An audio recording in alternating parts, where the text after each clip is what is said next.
Señoras y señores, tengan ustedes muy buenas tardes y reciban la más cordial de las bienvenidas a esta clase magistral inaugural del año académico 2024 del doctorado en Derecho a la Universidad del Desarrollo. Para dar inicio a este encuentro, saludamos especialmente a las autoridades presentes. Al director del programa de doctorado en Derecho a la Universidad del Desarrollo, señor José Manuel Díaz de Valdés, a la directora del programa de doctorado en Derecho a la Universidad del Desarrollo, señora Jimena Marcasola Guat, y de manera muy especial saludamos al profesor Dr. Armando Endruet, a quien tenemos el placer de recibir y poder presenciar su extraordinaria ponencia, que sin lugar a dudas incentivará el intercambio académico entre nuestro doctorado, la comunidad académica de nuestra universidad, nuestro país e internacional.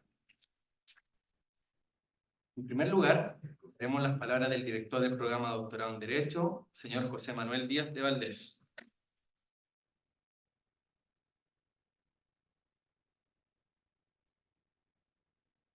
Buenas tardes.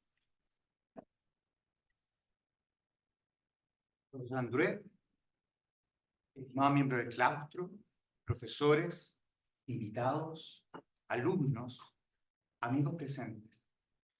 Me dirijo a ustedes esta tarde en que celebramos el segundo año académico de nuestro programa de doctorado con una mezcla de alegría y de lamento. Alegría porque hemos recorrido un largo camino para llegar a este momento. Y como facultad estamos muy orgullosos de comenzar este nuevo ciclo de estudios avanzados y de investigación jurídica. Cuando comenzamos este programa, esta aventura el año pasado, estábamos conscientes que los desafíos estaban recién comenzando. No obstante todo lo que habíamos trabajado para lanzar este programa de doctorado, entendíamos que habíamos gatillado un proceso cuyas exigencias no harían sino crecer en el tiempo. A un año de este momento, estamos seguros de que el balance es muy positivo. En nuestra breve vida, hemos conducido dos procesos de selección sumamente exitosos y nos enorgullecemos de los excelentes alumnos que hoy trabajan con nosotros en la facultad. Hemos comenzado también un proceso de acreditación del programa, el cual supone la entrega del informe de autoevaluación durante el segundo semestre de este año.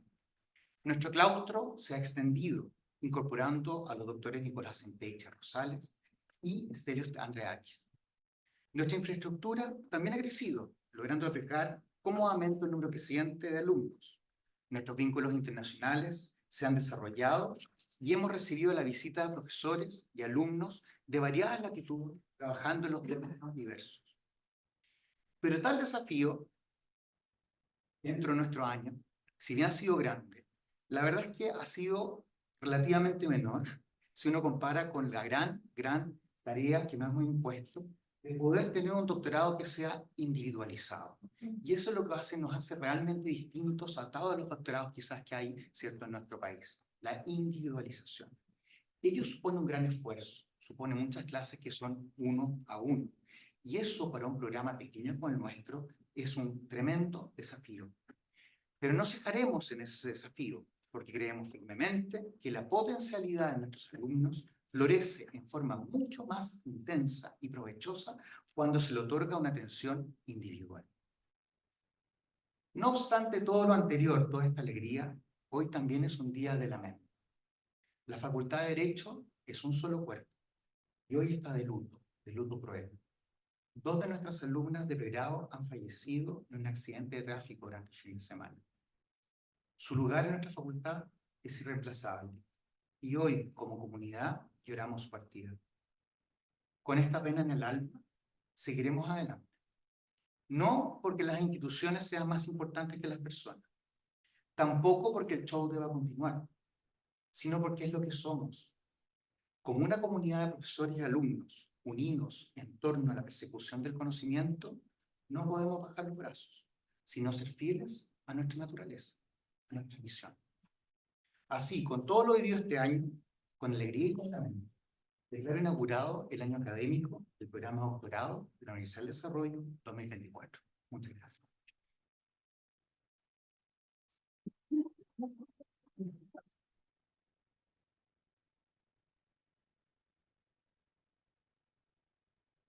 Muchas gracias a nuestro director por sus palabras, coincidimos con ella plenamente.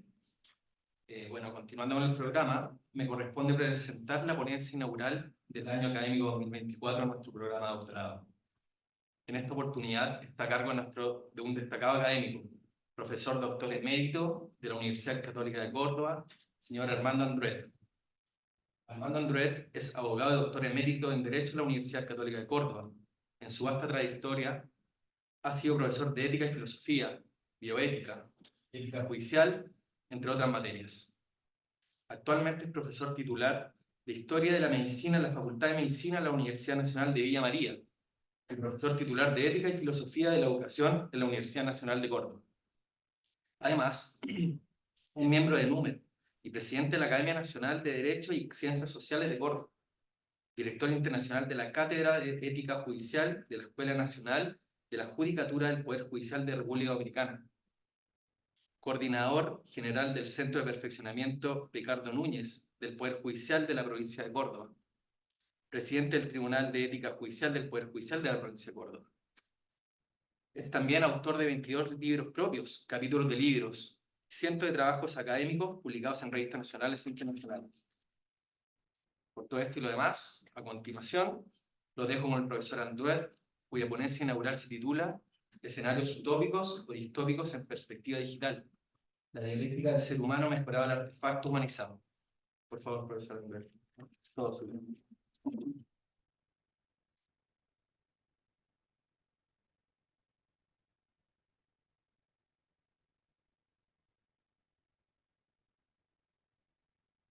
Muy buenas tardes a todos. Un cordial saludo. Muchas gracias por acompañar a esta reunión.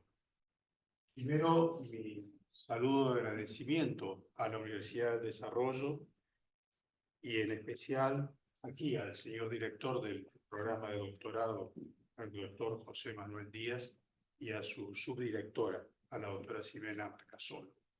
Agradezco también al señor coordinador Alejandro López. Para mí es un verdadero gusto poder compartir esta tarde en esta lección inaugural al curso académico del 2024 de este importante programa de doctorado de la Universidad de Desarrollo.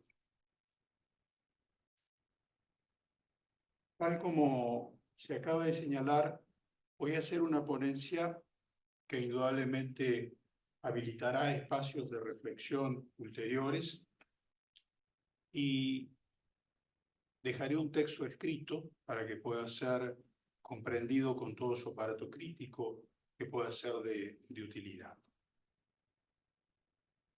Hablaré, de acuerdo a lo estipulado, no más de 50 minutos.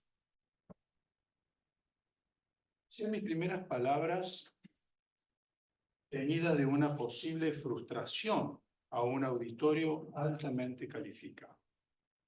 Pues no soy tecnólogo, tampoco informático, soy un filósofo que reflexiona con asiduidad sobre las vertientes de las humanidades en la ciencia jurídica y en la bioética especialmente.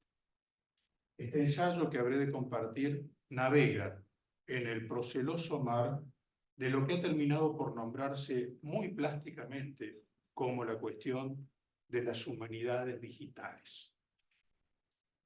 Y dicho sea de paso, cuando uno encuentra esta síntesis de humanidades digitales, es porque en verdad la primera vez que se anota el concepto, podríamos decir, de transhumano, aunque en definitiva se lo dice como transhumanar,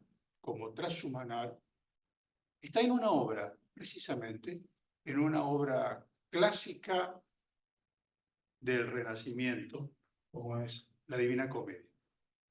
En el primer canto del Paraíso, sobre los versos 70-72, Dante, allí hablando y reflexionando a Beatriz, le dice que hay algo que puede llegar a trascender a lo humano. Indudablemente, ese poder trascender a lo humano es divino, es la gracia. ¿Por qué quiero comenzar con esto? Porque precisamente vamos a tratar de ir develando cómo sin el paraíso, sin Dante, sin Beatriz, hemos alcanzado algo de eso de transhumanar o del transhumanismo sin la gracia, solo con la ciencia, solo con la técnica o la tecnología. Primer punto. Todos conocemos que los procesos de materialización legislativa de las nuevas cuestiones que irrumpen en la vida ciudadana se evidencian a posterior en la vida de las personas o de las instituciones. La legislación siempre corre desde atrás los hechos que en la sociedad se promueven o irrumpen. Reposando ahora la mirada en la historia de la civilización, que al fin no es otra cosa que la propia historiografía de la cultura humana. Bien sabemos que se ha segmentado dicho acontecer del hombre en un conjunto de períodos o edades, y que en cada uno de ellos existen hechos o una determinada facticidad que han interrumpido con tanta novedad, transformación y o ruptura con lo anterior, que ha impuesto la construcción reflexiva de estar frente a un nuevo momento histórico en relación con el anterior. Son entonces episodios de naturaleza extraordinaria que han importado algo semejante a lo que en genética consideramos una mutación. Las nombradas mutaciones sociohistóricas se habrán de reconocer en modo completo tiempo después del suceso desencadenante. No se nos escapa que si se quiere hacer el corte historiográfico a la luz del progreso de la técnica, que es una temática central en este trabajo, la referencia está desarrollada en la clásica obra de Lewis Mumford, donde se diferencian tres momentos: la eotécnica, la paleotécnica y la neotécnica. Naturalmente, dicho autor no alcanzó a dimensionar las profundas transformaciones que la contemporaneidad traería aparejada, y entre los cuales la revolución informática y de la bioingeniería son centrales y ha permitido la producción de nuevos artefactos, con y sin lo biológico por soporte. En ese entorno, quizás llamarlo al momento actual de post-técnico sea apropiado. Segundo punto. En las últimas décadas, distintas corrientes de pensamiento han señalado la existencia de sucesos que se han producido y que conllevan transformaciones tan evidentes que habilitan ensayar el juicio por el cual se puede atribuir la existencia contemporánea de una nueva etapa histórica, la cual ha sido nombrada de modos un tanto diversos, y probablemente la denominación más aceptada sea la de posmodernidad. A los efectos de brindar anclaje a tal transformación civilizatoria, se ha registrado un conjunto de hechos relevantes que son susceptibles de materializar dicho cambio de época. Así se anotan como principales la invención de la World Wide Web por Tim Jones-Berners-Lee en 1994, la caída del muro de Berlín en 1989 y con ello la conclusión de la Guerra Fría, el atentado de las Torres Gemelas de Nueva York en 2001, las ondas interestelares que abandonan el sistema solar en el 2005 y, por último, la gran pandemia del SARS-CoV-2 del 2020-2021, que reconfiguró la economía y la sociedad global.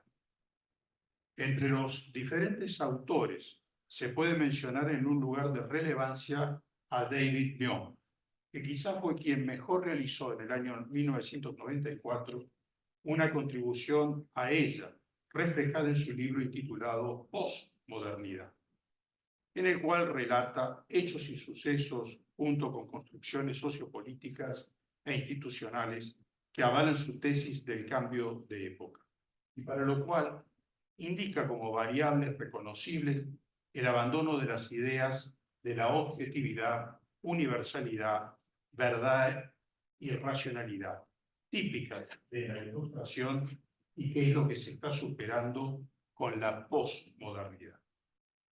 En nuestros días, la estela de la posmodernidad se ha reconfigurado en un concepto inficionado por los desarrollos informáticos, tecnocientíficos y biológicos, y sus diferentes impactos no solo en la vida corriente de las personas, sino especialmente en la salud, la calidad y cantidad de vida de ellas.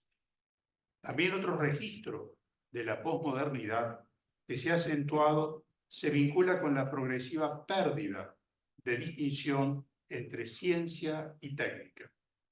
Autores pioneros como José Ortega y Gasset han señalado que el hombre no puede ser fuera de la técnica. El concepto de Homo faber emerge por la condición humana, se refuerza cuando existe un desarrollo científico que lo ha pensado propiamente.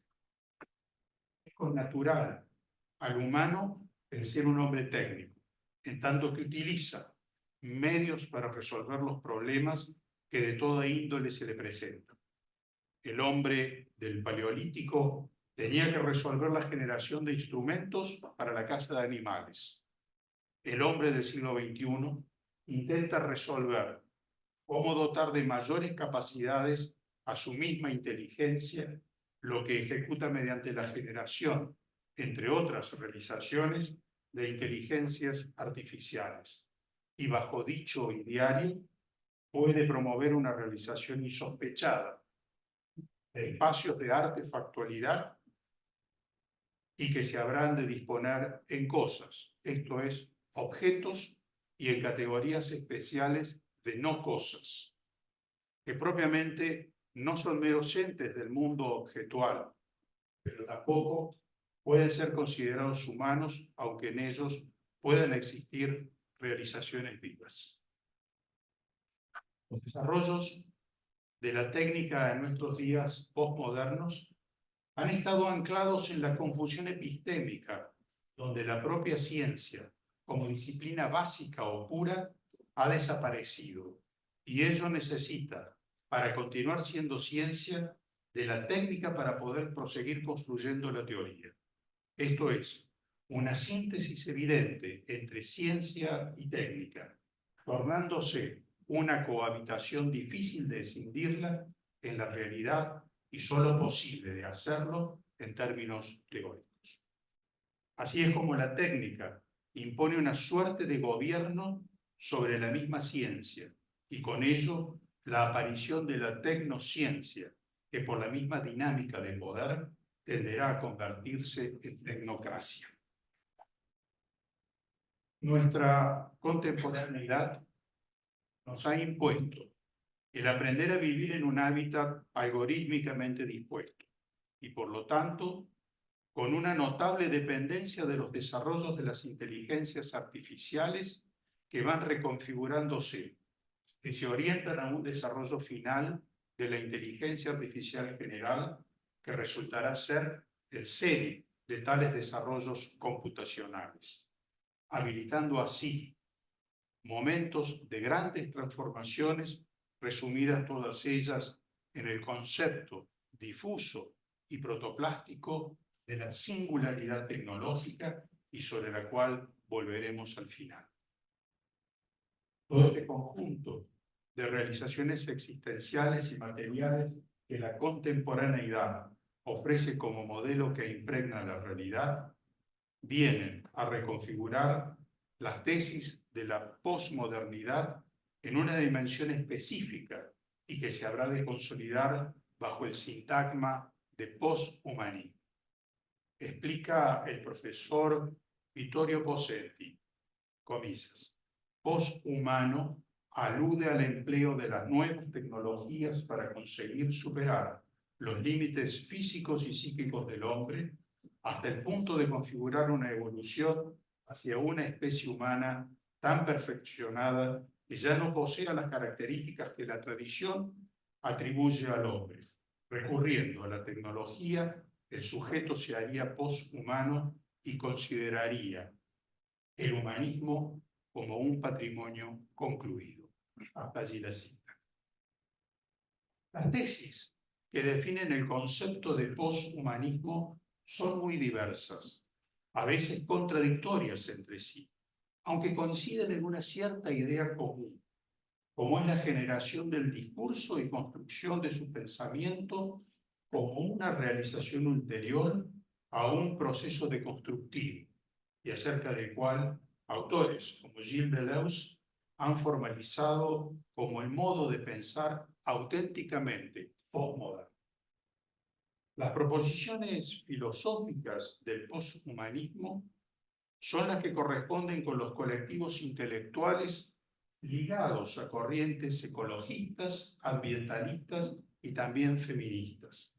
En este último espacio, especialmente el marcado por Donna Haraway y que con mayor penetración en la discusión filosófica, el que corresponde a las profesoras Rosa Braidotti y Francesca Ferrato, siendo esta última la de mayor claridad en las diferentes tesis.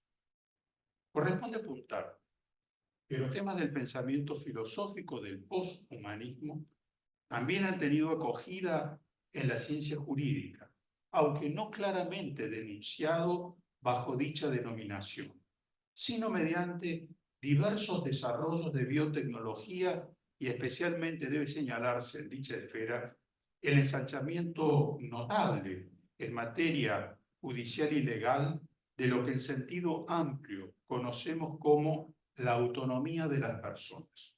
Esto es, la plena y completa gobernanza de la autonomía de la voluntad de las personas y que tiene una primera y muy importante materialización en los derechos que se reivindican o que se innovan. Quien no comprenda que tales formulaciones no son meros posicionamientos de apariencia o moda, está mirando la realidad mediante un cristal opacado. El discurso posthumanista ha sido acogido invertebradamente por el derecho positivo y muy especialmente donde éste roza con lo biológico. Y hasta este momento no se advierten mayores preocupaciones en los derechos domésticos de tal problemática, salvo los que se han insinuado desde la discursividad de los neuroderechos y que en este país existe una corriente académica muy orientada a tales labores.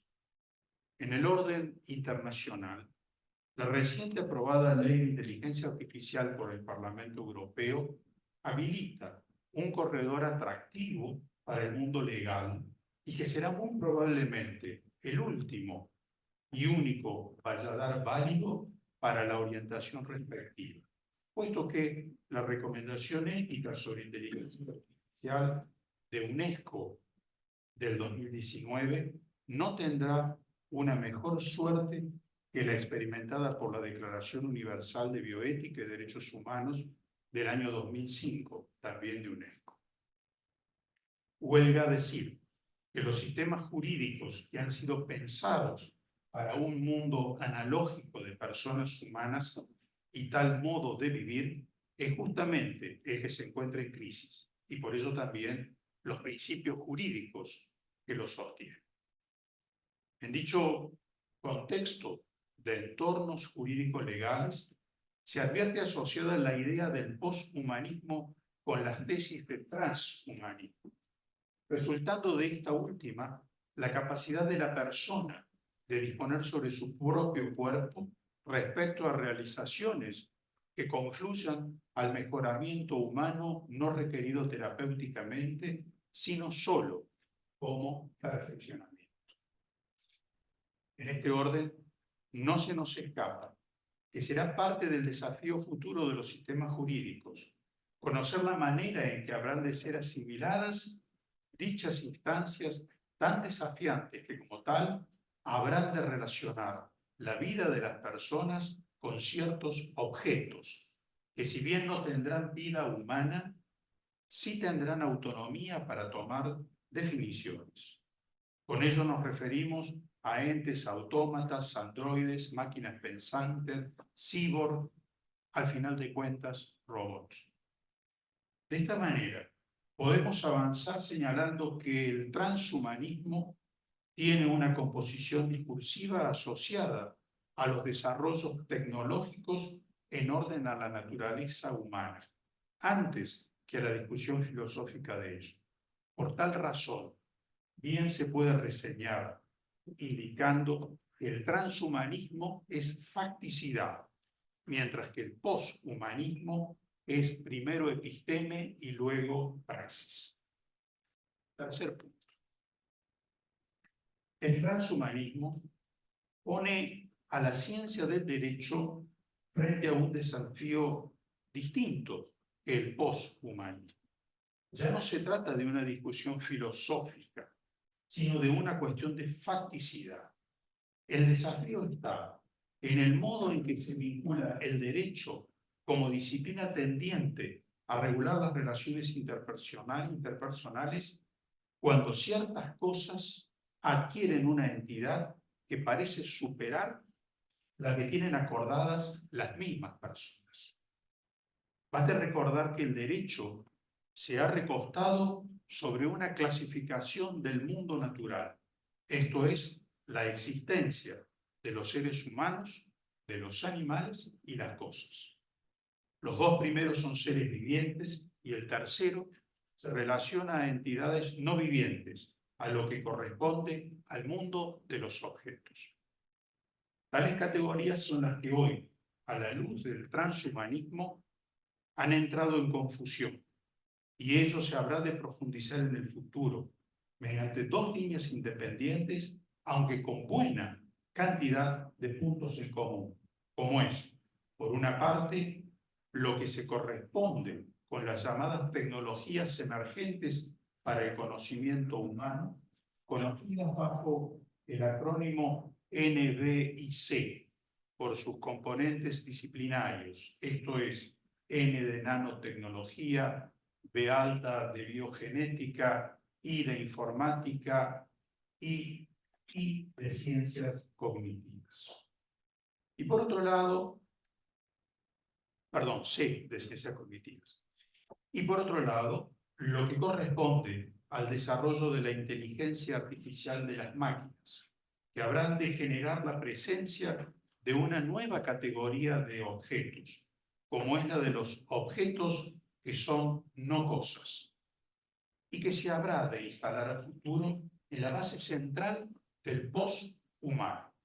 Pues por ello es que hemos adelantado que el post-humanismo es la continuidad del transhumanismo, el cual en esta evolución también habrá de desaparecer. En dicho orden, no se puede dejar de señalar otras aproximaciones más complejas. Así es como Antonio Diegues hace una distinción entre el transhumanismo cultural o crítico, que por lo general prefiere ser considerado como poshumanismo, y un transhumanismo científico. Siguiendo esta última distinción, nuestro desarrollo está centralmente atendiendo el problema del transhumanismo tecnocientífico. Cuarto, en la literatura correspondiente al trans y poshumanismo se marcan diversos elementos epistémicos y materiales que ponen las fronteras y diferencias entre uno y otro. Así se dice que, comillas, la principal diferencia entre ambas visiones sería que el transhumanismo consiste básicamente en un conjunto de enfoques sobre cómo mejorar al ser humano mediante la tecnología, mientras que los poshumanistas piensan que ya hemos dejado de ser humanos y que en todo caso, más que mejorar al ser humano, lo que hay que hacer es deconstruir. Hasta allí la cita. En rigor de verdad, se debería decir que todo aquello que a título de mejoramiento y o perfeccionamiento se realice sobre la naturaleza humana y que tenga su origen, sea el mismo directo o indirecto, en las tecnologías N, B y C deberían ser consideradas como prácticas transhumanas, puesto que ellas suman a la naturaleza humana un plus que originalmente no existe o en su defecto vienen a sustituir completamente una cierta parte del todo del componente humano mediante una entidad artificial o sintética, sea ella propiamente un sistema, órgano, tejido, fibra, célula, sustancia, estructura ósea, fluidos corporales, etc. Mientras que las relaciones posthumanas suponen una labor que tiene una materialización por fuera de la naturaleza humana, aunque puedan tener algún tipo de vestigio ancestral con ella, tal como podría ocurrir en el supuesto del llamado vaciamiento cerebral completo. ¿Qué importa? Transferir el cerebro a un soporte no cárnico, y si bien es cierto que dicho alojamiento no es humano, no se puede ignorar tampoco que posee una vinculación profunda con una condición humana que ya no se tiene. De esta forma, estamos frente a un momento estelar del poshumanismo. El hombre ha podido trascender la vida corpórea, habiendo trasladado a una materialidad de silicio los mismos eventos que suceden en su cerebro, mente y conciencia, y continuar de esta manera sine die una socialización sin la necesaria sensibilidad que lo biológico produce y sin la obsolescencia de ella, y finalmente dejando atrás la muerte, que como resulta ser el proceso final desencadenante de la vejez del cuerpo. Sin perjuicio de esta variable que sería la más compleja, existen momentos anteriores sobre los que el posthumanista se reconoce con una cierta paternidad, como son los emplazamientos robóticos, puesto que cuando la especie robótica esté dotada de una cierta capacidad de realizaciones autómatas, como es la de poder generar un pensamiento propio y posible de ser logrado en función de algoritmos cada vez más desarrollados y que permitan ampliar la profundidad de las capas neuronales intermedias, muy probablemente es que se podrán alcanzar como resultado combinaciones sinápticas próximas a las únicas. Lo que corresponde tener en claro entonces es que las máquinas inteligentes o robots no son otra cosa que máquinas a las cuales se las ha dotado de un desarrollo de inteligencia artificial por demás importante. Inicialmente, los robots son cosas a las cuales se les ha incorporado condiciones que emulan las acciones de la vida de las personas, sea ello en todas o algunas de tales dimensiones, así la social, laboral, lúdica, afectiva, intelectual, sexual, etc. Y por eso no pueden ser nombradas como realizaciones transhumanas, toda vez que dichas sinapsis profundas que pueden cumplirse no se condicen con una que sea auténticamente humana, sino que es el resultado de aquella inteligencia artificial que emula la inteligencia natural del hombre. No se nos puede escapar que una buena parte de dichas máquinas inteligentes hemos alcanzado ya y aprendido en consecuencia a establecer cierto grado de socialización. Y tal proceso ha sido tan corriente que no lo discutimos como anómalo, sino por el contrario, lo inverosímil sería encontrar humanos que no tengan una socialización y dependencia con alguno de tales artefactos. En particular, por su cotidianeidad, nos queremos referir ahora a los smartphones y que definimos como teléfonos inteligentes, que no son sino objetos dotados de inteligencia. Al fin, un tipo de robot de bajo desarrollo. De esta forma, aparece que la inteligencia como atributo específico de la especie Homo sapiens sapiens ha dejado de ser una cualidad única de la naturaleza humana para poder ser encontrada, generada o insertada en una realidad objetual no viviente como es la de un artefacto, y que por defecto lo seguimos denominando teléfono, pero que sin ninguna duda está muy lejos de ser ello, o más precisamente solo ello. Son al final de cuentas cosas que son diferentes a las demás cosas y que hoy vienen a integrar lo que se puede denominar como las no cosas, en razón de que tienen ellas las características por las que pueden ser asimiladas sus condiciones a las que posee y caracteriza a un ser viviente, como es la de tener una cierta autonomía para dar respuestas propias a cuestiones acerca de las que resulta dicha cosa requerida. Todo ello sin perjuicio de que existen funciones propias de los seres vivos que dichas no cosas nunca podrán cumplirlas. Quinto, los smartphones son objetos técnicos de trabajo, de diversión, de compañía, que hacen las veces de asistente personal de sus dueños, en tanto que puedan hacer lecturas de correos, también desechar, contestar mensajes, permitir generar y establecer diálogos acerca de lugares y necesidades de diferente tipo que podemos tener. Además, nos demuestra la no cosa que ella conoce mejor que nosotros nuestros gustos, deseos, lecturas, paseos y demás cuestiones. Puesto que la inteligencia artificial colocada en ellos y la de todas las apps pensadas para las cuestiones más inverosímiles nos retiran de la reflexión profunda y no son otra cosa que prácticas de control de la toma de decisiones que a diario realizamos y que fuera de toda discusión son el registro más palpable de lo que hoy se conforma bajo la idea del capitalismo de vigilancia en los términos de Shoshana Zuboff. Todo lo cual demuestra que hace ya tiempo que venimos abonando un terreno de socialización con realizaciones artefactuales de tipo poshumano y no parece alarmar a ningún ser humano. El hecho que no reconozcamos en tales artefactos un cierto linaje antropomorfizado es lo que simbólicamente lo distancia de poder ser considerado por función algo cercano a la condición humana.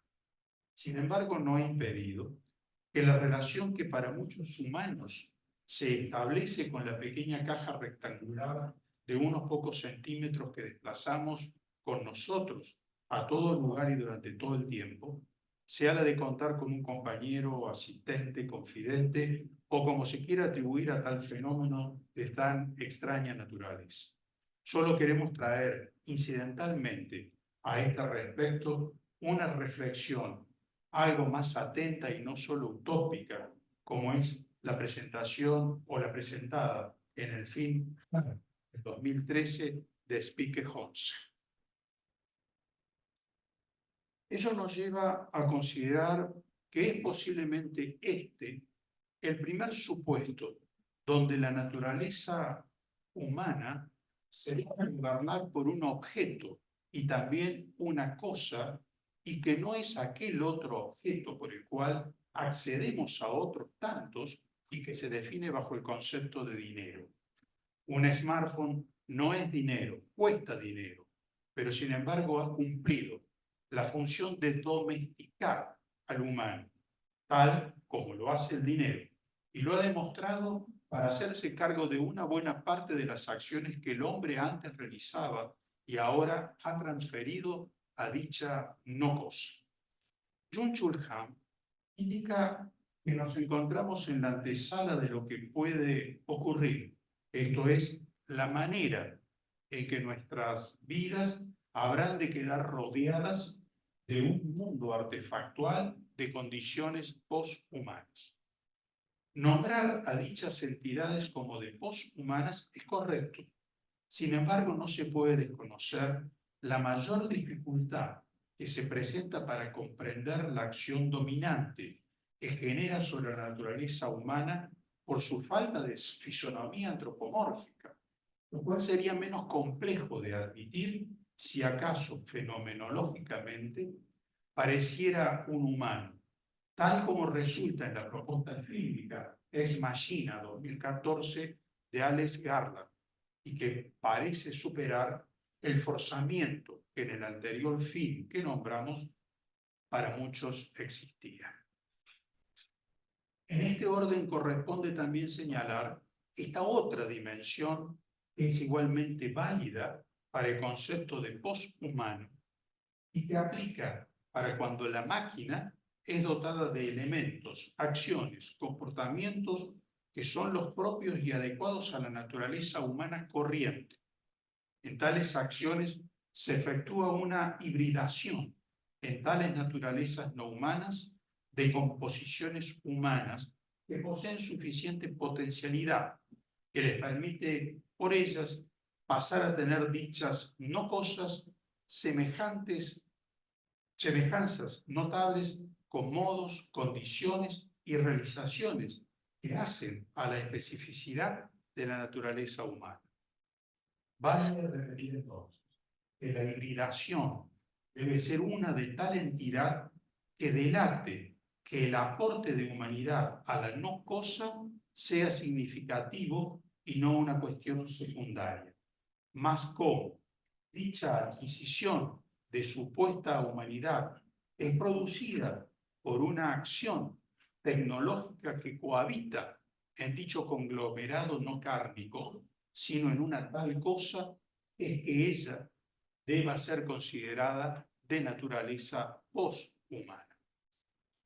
Podemos llegar a decir que se trata de un humano por accesión, esto es, algo no humano con dotaciones de la realización humana, por caso, racionalidad, ambulación, discursividad, estados emocionales, afectividad, intolerancia, sesgo, prejuicios, capacidad propia de decidir, entre otras. Aunque hay que repetir, no porque efectivamente posea ellas de algún modo propio, sino porque le han sido dispuestas por un proceso de hibridación en lo maquínico.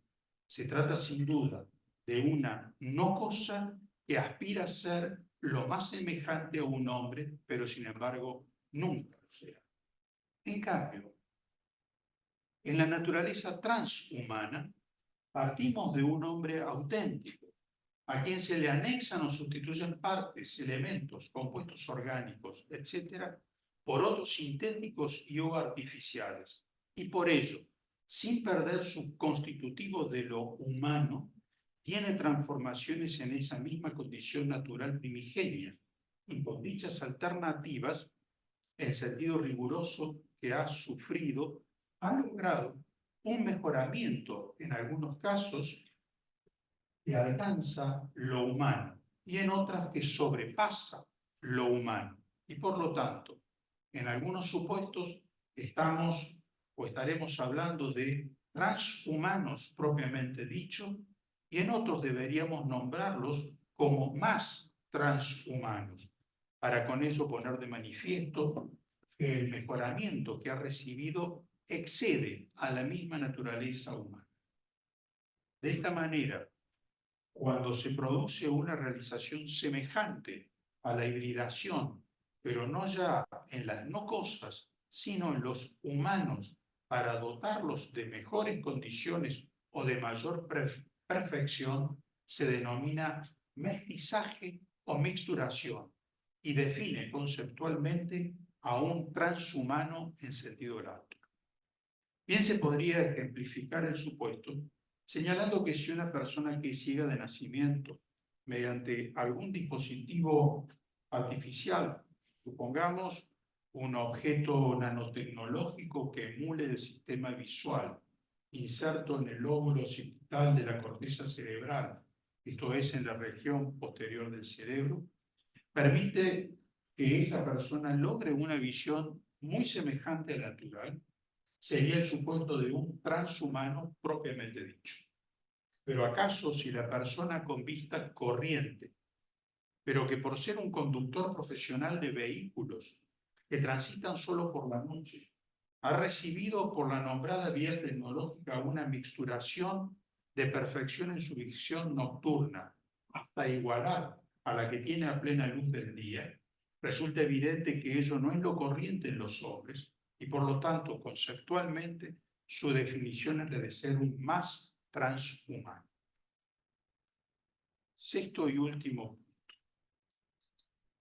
Señalamos, por una parte, que nos encontramos con entes que son no cosas y que objetivamente poseen una aportación de humanidad que ha sido intermediada tecnológicamente y por ello señalamos que su condición es la de ser poshumanos.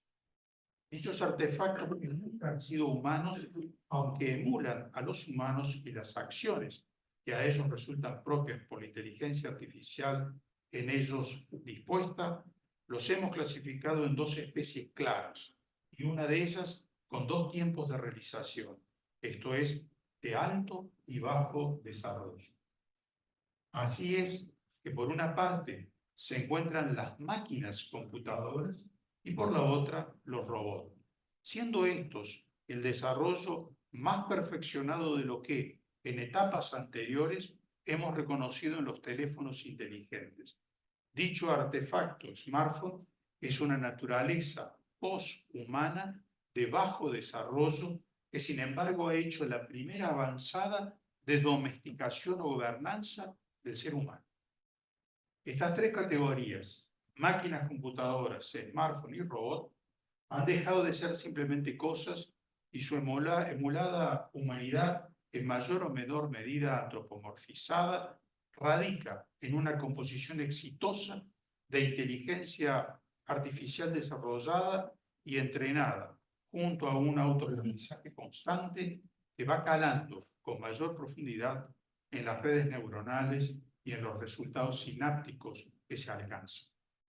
Son, al final de cuentas, cosas que son diferentes a las demás cosas y vienen a integrar el espectro de las no cosas, en razón de que tienen características por las que pueden ser asimiladas sus condiciones a las que posee un ser viviente, como es tener autonomía para respuesta propia, pero no sin embargo en esas funciones innatas a los seres humanos, aunque no podemos juzgar si ello no podrá ocurrir en el futuro. Y por ello no se puede descartar ni afirmar que ésta sea o que este sea el último momento evolutivo de las mismas. En nuestro parecer, y acorde al mismo aceleracionismo que existe hoy en la tecnociencia, quizá el objeto al que se aspira más adelante deje de ser el de lograr igualar la inteligencia humana como lo ha sido hasta el presente, sino establecer métricas y patrones diferentes a los actuales para calificar y describir que un desarrollo determinado sea o no fruto de inteligencia. Esto es lo mismo que decir que no siendo posible que la inteligencia artificial pueda ser inteligente al modo humano, lo que se termine modificando sean las categorías epistémicas mediante las cuales calificamos que alguna cuestión es fruto de una labor inteligente. Si ello fuera así, el momento presente es todavía una etapa precedente a la que falta por evolucionar. Mediante este emplazamiento, una tesis filosófica del poshumanismo se haría presente en la argumentación respectiva, como es la deconstrucción del mismo concepto de inteligencia artificial como un símil de la inteligencia humana, y que es lo que durante el tiempo que corre posibilita que se produzcan extraños fenómenos que suceden con frecuencia en las inteligencias artificiales, forzadamente a pensar humanamente, y que se ha dado a nombrar como los supuestos de alucinaciones, que no son otra cosa que demostraciones efectivas que la inteligencia artificial puede computar realizaciones muy complejas, pero no siempre aquellas que se amparan en lo razonable o propio del sentido común, y que por lo general en los hombres es lo que permite que puedan poseer intuiciones que junto a la experiencia posibilitan formular un razonamiento abductivo, y a la sazón es también singularmente el utilizado en el razonamiento judicial, y repetimos, es al que la inteligencia artificial creativa no alcanza, aunque lo aspire. Por otra parte, nos habremos de encontrar con personas humanas a las que se les ha podido sustituir una carencia o discapacidad que poseían y con ello se las ha igualado a los demás, retirando aquella situación disfuncional que poseían. Tales registros los ubican a dichos individuos en la categoría de ser humanos, de ser transhumanos propiamente dichos. De igual manera, se podría presentar el supuesto en donde se ha desarrollado no una igualación a la naturaleza con la acción mejorativa, sino que se trata de una incorporación de capacidad perfectiva, que no solo no se tenía con anterioridad, sino que dicho agregado no existe en la naturaleza humana, al menos con la intensidad, grandeza o realización que esa persona por dicha intervención pasa a poseer, y por eso se dice que estamos frente a un más transhumano.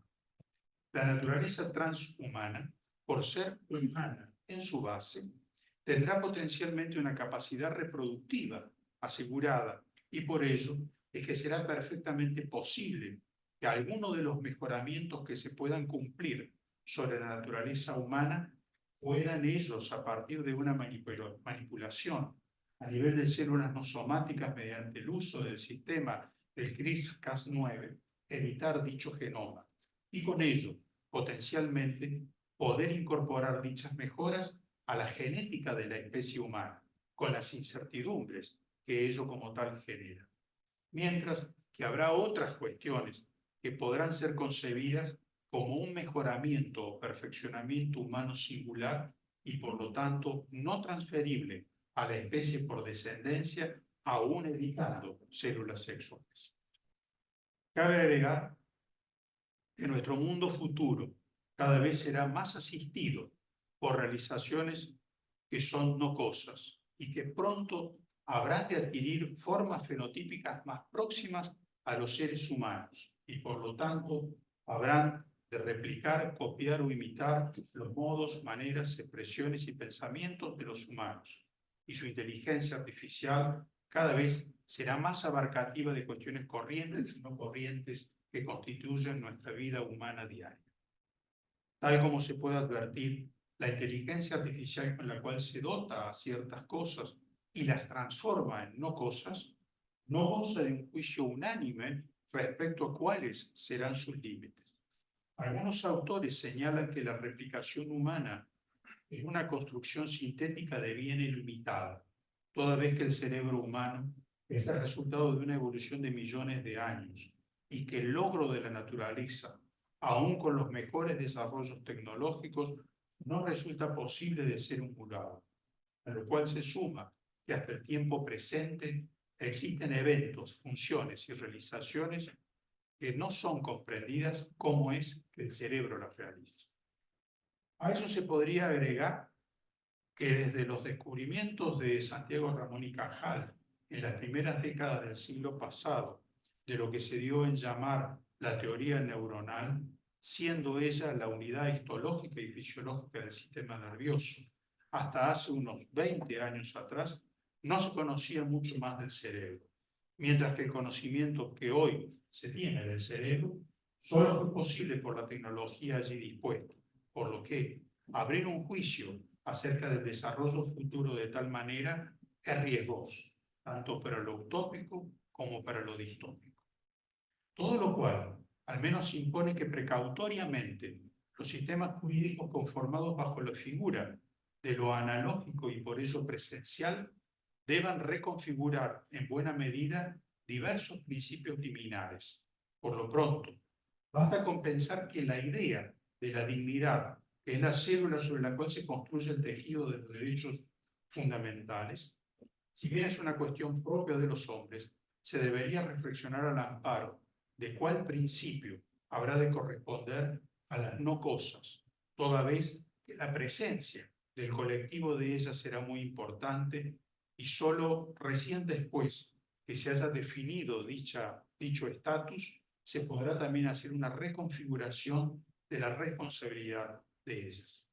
De cualquier modo, Los exponentes más lanzados en el proyecto de la vida de los posthumanos han venido a sostener que ese proceso es posible y conocido como el momento de la singularidad tecnológica, y que supone un desarrollo que ha avanzado en infinitas interconexiones aprendidas por las máquinas por sí mismas, puesto que así fueron como tal programadas.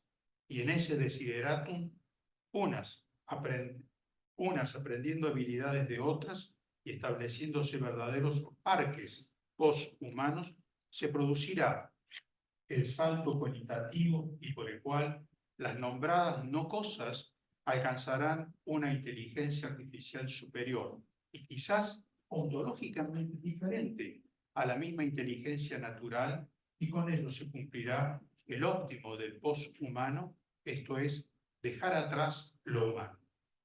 Autores como Raymond Kurzweil lleva la línea de mayor vanguardia en tal pronóstico.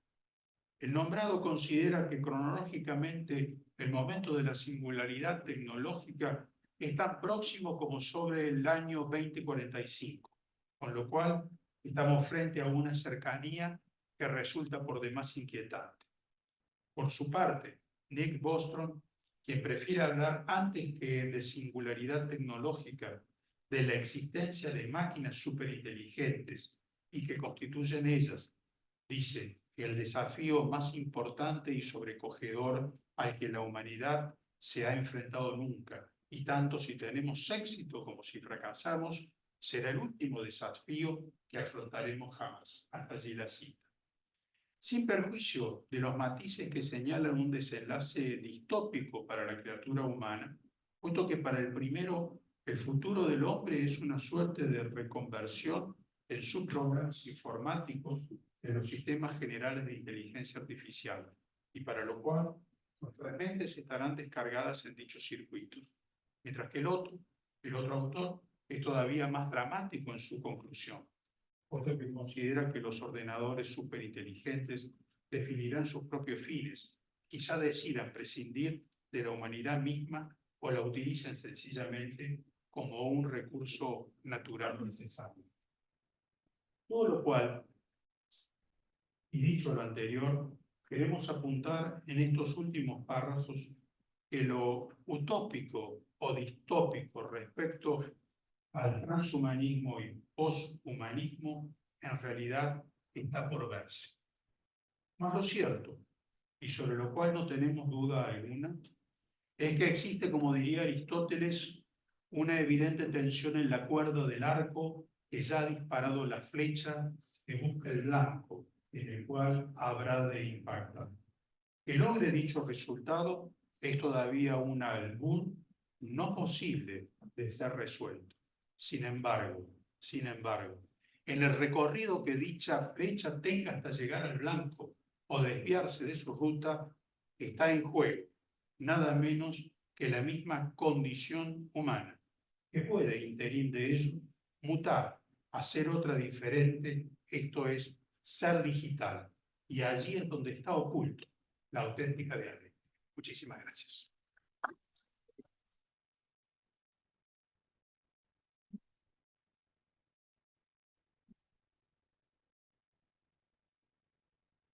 Señor director del doctorado, permítame dejarle este pequeño obsequio y otros libros que luego entregaré.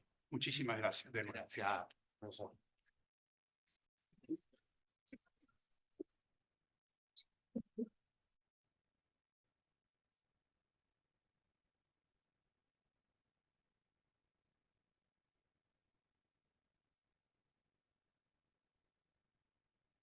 Muchas gracias, profesor Albert, por la magnífica ponencia, las reflexiones y sus claras palabras en relación con un tema tan contingente hoy en día. Bueno, también queremos agradecer a todas las autoridades y público asistentes. Esperamos contar con la presencia de todos ustedes en futuros espacios de intercambio académico que son tan relevantes para nuestra comunidad académica. De esta forma, damos por finalizada la jornada de hoy, pero con entusiasmo los invitamos a un vino de honor en la terraza del edificio posgrado. Así que muchas gracias a todos.